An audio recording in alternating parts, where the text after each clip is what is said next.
Baik, terima kasih atas kesempatan yang diberikan kepada saya. Perkenalkan, nama saya Lucia Kamelita Rosalia Lamba dengan NIM 2102110601114. Pada kesempatan kali ini, saya akan mendemokan tugas project final data mining, yaitu membuat suatu project pengolahan data mining.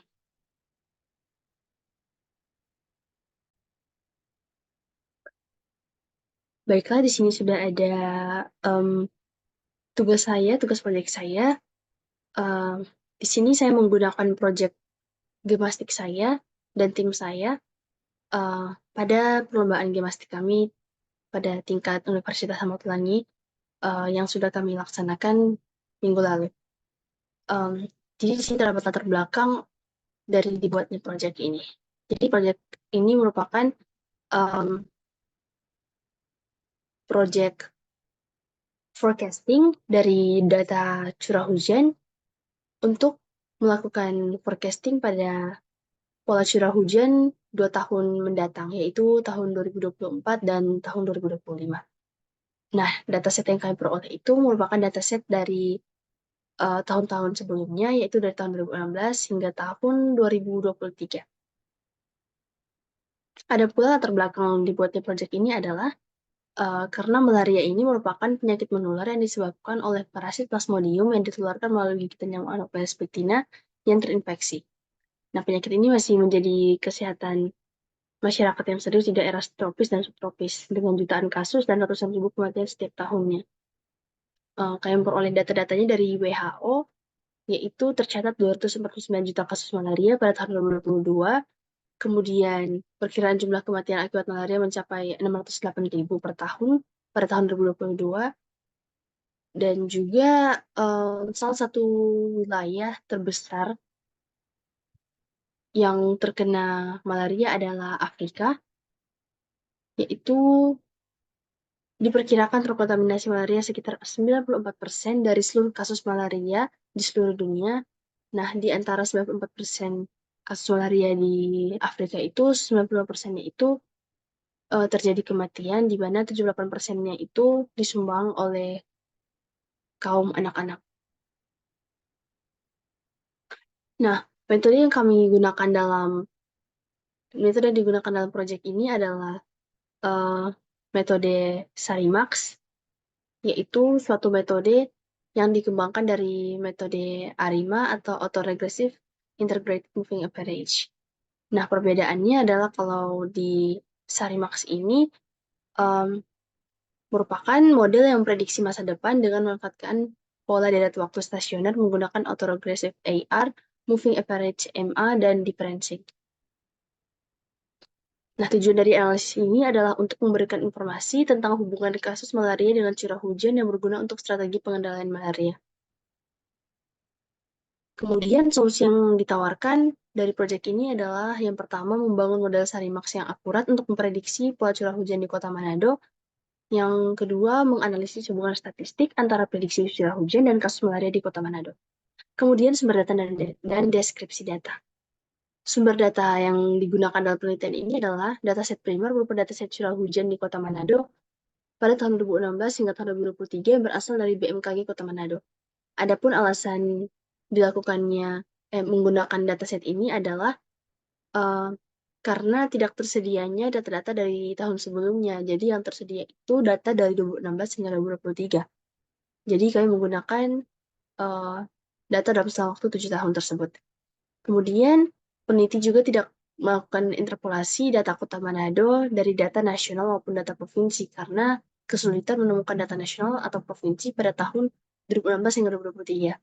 Sehingga analisis korelasi antara curah hujan kabupaten dengan curah hujan secara nasional maupun provinsi hampir mustahil untuk melakukan.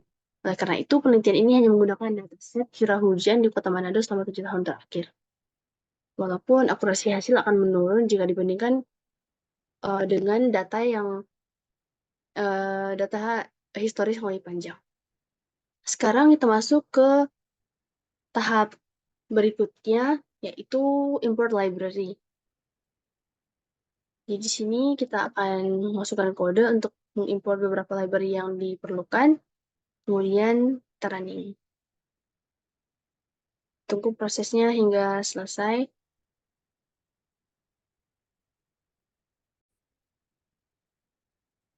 Baik, di sini sudah selesai proses runningnya dan ini sukses. Berikutnya kita akan connect ke Google Drive karena dataset yang digunakan pada penelitian ini disimpan di dalam Google Drive. Jadi connect dulu ke dalam Google Drive-nya. Kemudian kita sambungkan.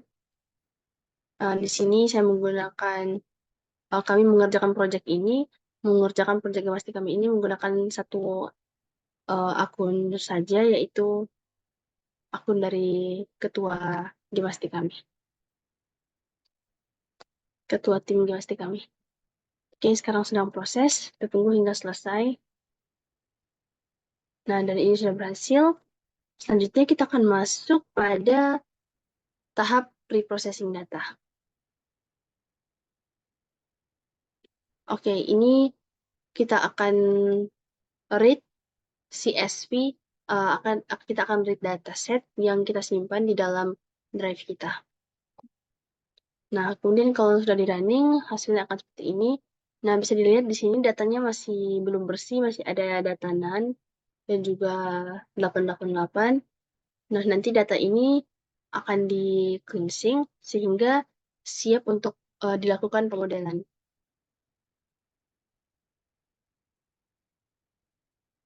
Kita lihat DF info. Nah, di sini bisa kita lihat info dari data-datanya. Kemudian running lagi bagian sini.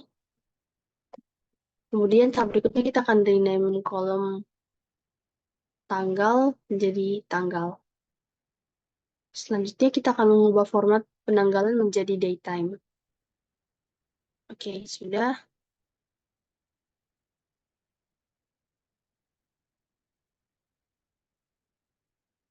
Nah, kalau misalnya kita lihat ini sudah berbeda formatnya dari data yang baru ini dan sebelumnya.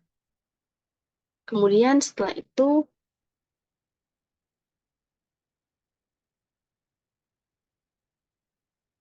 kita akan menghapus data sebelum tahun 2016. Nah, jadi pada awalnya kami menggunakan data dari tahun-tahun sebelum tahun 2016. Namun pada tahun-tahun sebelumnya data-data yang ada itu tidak lengkap.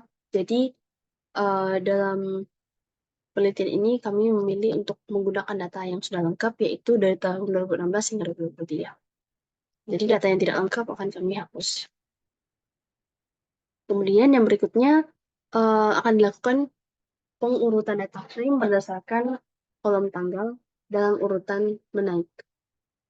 Kemudian akan kita show dengan F ini. Oke, sini sudah bisa dilihat, sudah berurutan, yaitu dari tanggal 1 Januari 2016 dan seterusnya, hingga tanggal 31 Desember 2023.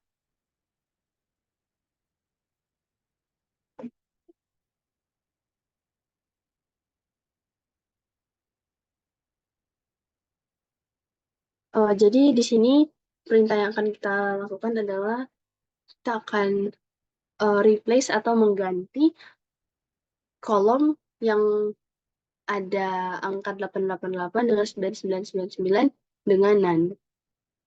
Kemudian jika sudah kita running dan ini sudah berhasil, kemudian kita akan mengisi nilai NaN ini dengan rata-rata dari setiap kolom.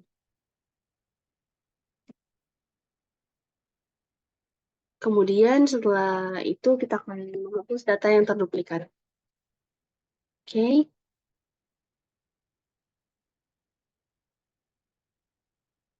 Selanjutnya kita akan menampilkan scatter plot dari data RR dan tanggal curah hujan. Nah, jadi dalam penelitian kami ini, kami memisahkan pengolahan datanya dari setiap variabel terpilih. Jadi variabel yang kami pilih itu adalah variabel curah hujan, kemudian variabel kelembapan, dan juga variabel temperatur. Karena ketiga variabel ini yang paling berkaitan dengan penelitian kami, yaitu penelitian terkait memprediksi pola curah hujan. Kalau sudah, kita akan running dan kita lihat scatter plot-nya. Nah, bisa kita lihat scatter plot dari curah hujan ini.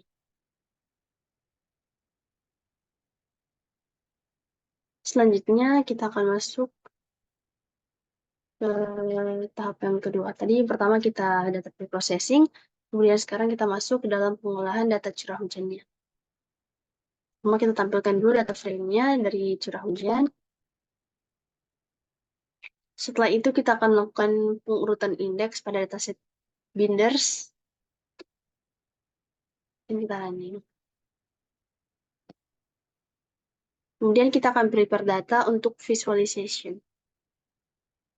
Kemudian kita running. Nah, di sini bisa lihat scatter plot visualization dari curah hujan. Sekarang uh, kita akan membuat datanya menjadi per bulan. Kita akan grup data berdasarkan tahun dan bulan, kemudian hitung rata-rata tiap kolom selain RR. Kemudian kita hitung jumlah RR per bulan, kemudian menggabungkan hasil rata-rata dengan total RR, dan kemudian menambahkan kolom bulan dan tahun ke dalam data frame. Dan memindahkan kolom bulan dan tahun ke bagian depan data frame. Kemudian reset index untuk menghapus multi index dan menampilkan rata-rata tiap kolom. Dan yang terakhir kita akan menampilkan data frame yang sudah diubah menjadi per bulan. Nah, di sini bisa kita lihat hasilnya. Data frame-nya sudah diubah menjadi per bulan. Jadi ini bulan 1 hingga bulan 12. Kemudian kita akan mengulangi jumlah angka di belakang koma.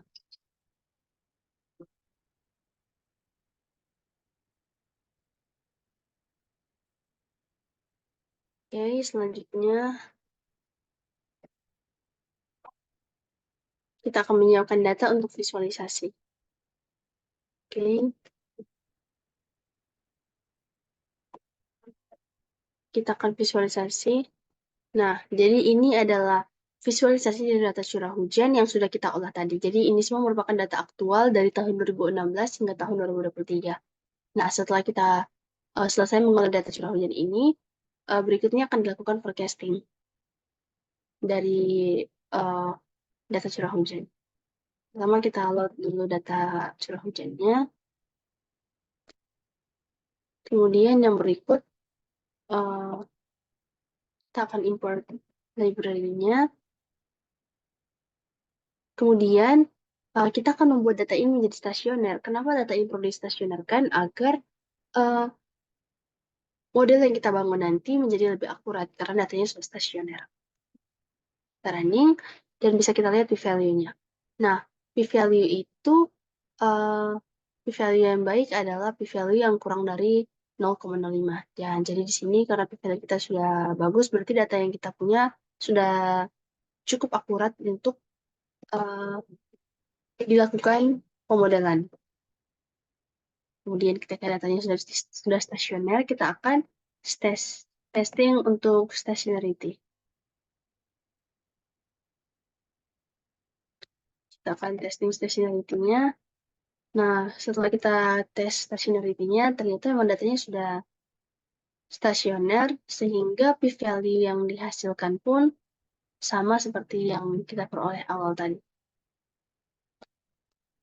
Oke, kemudian kita akan membuat plot diagram ACF dan PACF-nya.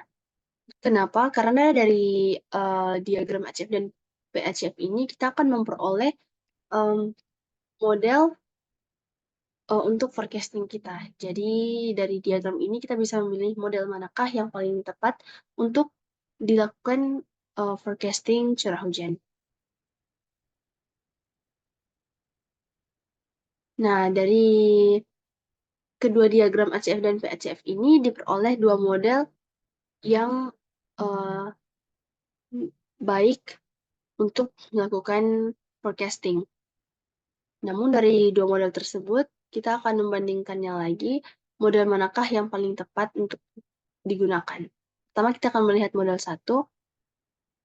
Jadi di sini menggunakan Sarimax 011, 01112. Kita akan coba running.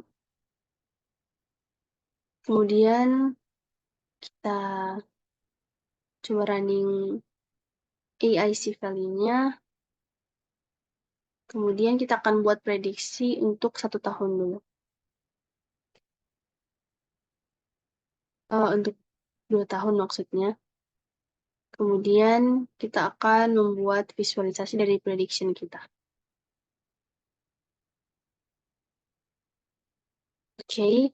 Kemudian jika sudah, di sini bisa dilihat hasil forecasting dari model pertama. Jadi yang biru ini merupakan historical data atau data aktual dari tahun 2016 hingga tahun 2023. Sedangkan yang merah ini merupakan hasil forecasting untuk tahun 2024 dan tahun 2025. Kemudian kita coba running yang ini, forecast DF. Kemudian kita akan melihat lagi diagram ini, diagram titiknya. Nah, yang merah ini merupakan hasil forecastingnya.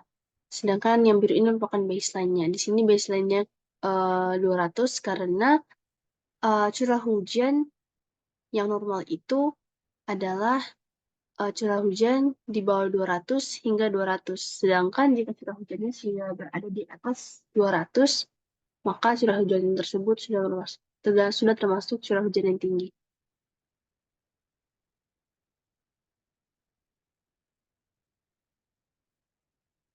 Di sini merupakan metrik perhitungan dari penelitian ini, dari prediction ini. Di sini kami menggunakan RMSE. Nah, jadi untuk nilai RMSE yang diperoleh adalah seperti ini. Untuk nilai RMSE-nya sendiri, um, tidak ada nilai RMSE yang terbaik. Jadi semuanya tergantung lagi dari data yang kita peroleh, data yang kita olah. Namun, model yang baik adalah model yang memiliki nilai RMSE terkecil. Nah, jadi dari metrik yang kita gunakan ini, yaitu nilai RMSE-nya, kita akan melakukan perbandingan antara model 1 dan model 2. Nilai RMSE dari model yang paling terkecil, itulah yang kita gunakan. Jadi model itu yang lebih akurat daripada model yang lain. Kemudian kita running yang bagian ini untuk melihat metrik lengkapnya, RMSE dan MAE. Kemudian yang terakhir, kita akan menghitung standar deviasi dari kolom curah hujan. Nah, fungsi dari standar deviasi ini adalah kita melihat um, uh,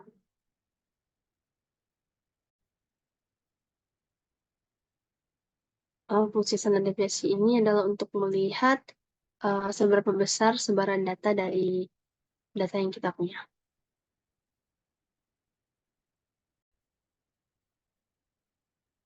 Selanjutnya kita akan masuk ke model kedua. Ini masih sama prosesnya dengan model yang pertama. Cuman nanti hasil dari model kedua ini akan kita bandingkan dengan model pertama. Nilai metriknya yang paling kecil dari suatu model, maka itulah yang kita pilih menjadi model yang kita gunakan dalam penelitian ini. Ini masih sama semuanya.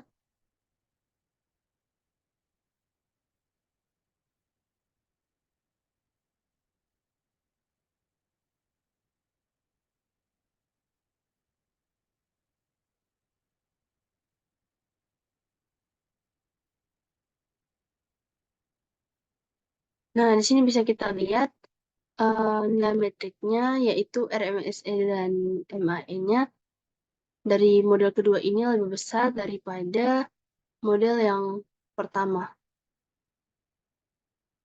Untuk itu, kita akan menggunakan model pertama sebagai model yang kita pilih untuk forecasting pada penelitian ini.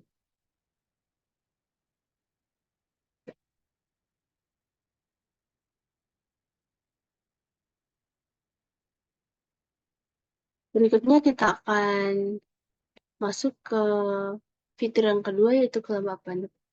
Pertama, masih sama seperti tahap pada curah hujan, kita akan mengolah datanya dulu.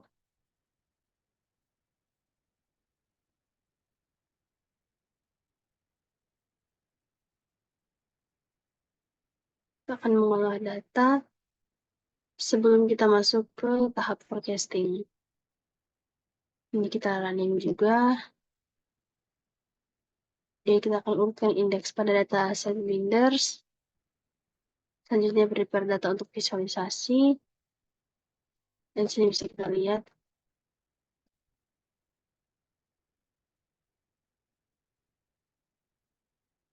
Nah, sini bisa kita lihat visualisasi dari kelembapan. Ini data aktual yang kita peroleh dari tahun 2016 hingga tahun 2023. Selanjutnya kita masuk ke tahap forecasting kelembapan. Semua langkahnya masih sama seperti pada curah hujan tadi. Kita import library, kemudian kita stasionerisasikan datanya, sehingga datanya bisa kurang dari 0,05. Nah, di sini bisa kita lihat peak value-nya sudah kurang dari 0,05. Hanya saja di sini ditulis menggunakan notasi ilmiah, karena kalau kita desimalkan ini nilainya adalah 0,000004. Jadi kalau sudah stasioner, kita akan coba lagi testing stationary-nya. Kemudian kita buat plot ACF dan BACF-nya untuk memilih model. Kemudian kita coba lagi. Kita running satu kali saja agar lebih cepat. Nah, dan sini bisa kita lihat model pertamanya. Ini hasil forecasting-nya.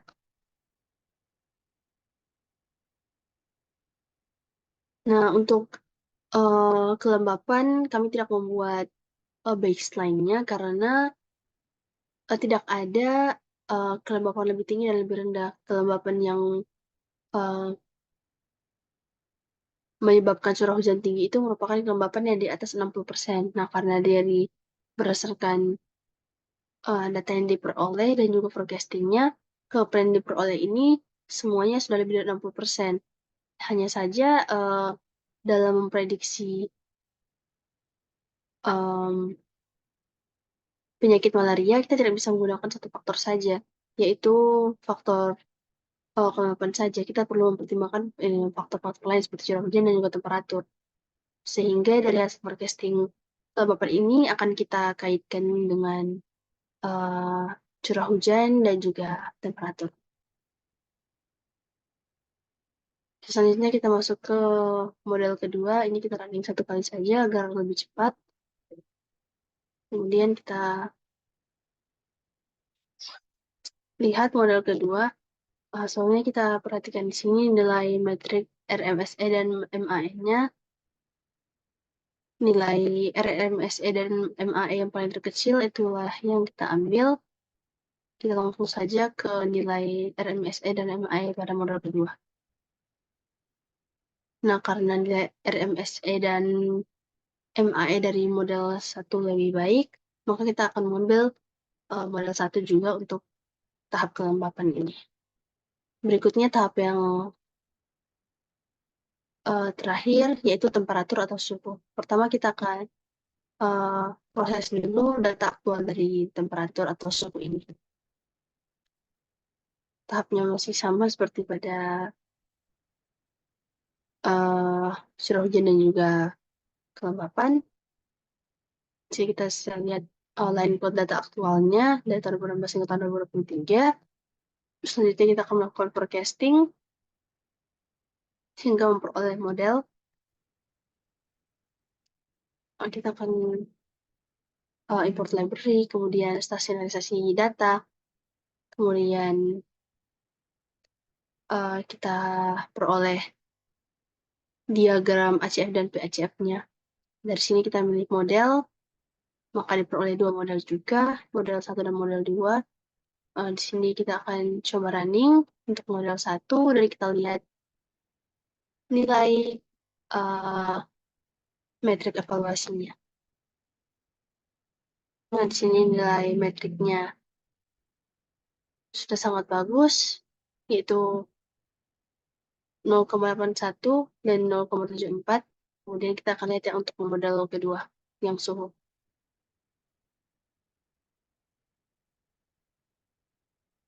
Oke, di sini bisa kita langsung scroll ke bagian metriknya agar lebih cepat. Bisa kita lihat di sini. Dan berdasarkan perbandingan kedua model ini, kita akan mengambil model pertama yang akan digunakan untuk forecasting pada penelitian ini. Baiklah, sekian presentasi saya untuk tugas project akhir atau final project dari mata kuliah data mining.